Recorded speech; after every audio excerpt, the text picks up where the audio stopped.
Sanibona ney'ngane zakwethu, angibingelele phinde futhi-ke nginamukele kuyona i-channel ehamba phambili Mfezeko Media.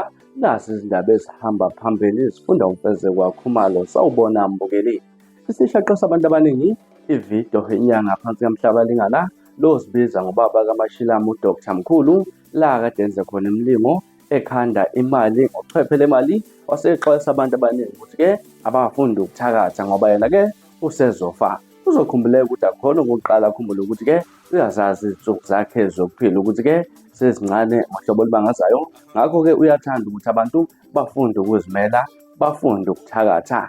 Ngane zakwethu uzokhumbuleka ividiyo okanye i-interview yabe naye emsakazo Ukhozi FM kanjalo nentokazi uDudu Khoza la kade echaza khona ukuthi-ke yena uthwele wangazange akufihli ukuthi yena uthwele. Ngakho-ke uyafisa abantu bakwazi ukuthi yena uthwele futhi-ke usezofa noma yinini.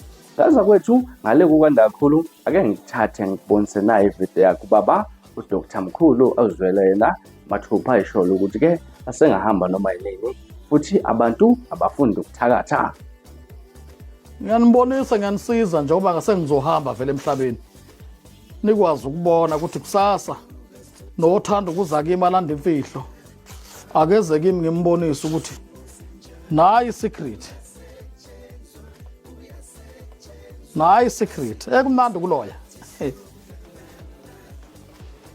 Sengiyifakile ke manje imali, nansi imali idabukile nayi, sengiyifakile nansi imali nayi sengiyifakile eboxini lami. Sengiyakhuluma ke manje, ngikhuluma namadoda.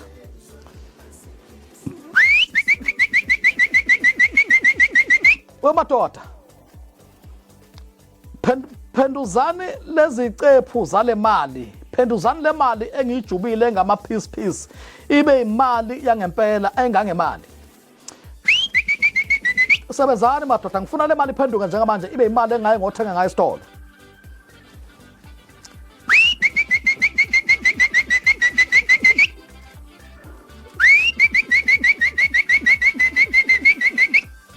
Ibhokisi lami leli njengamanje ngiyasebenza manje.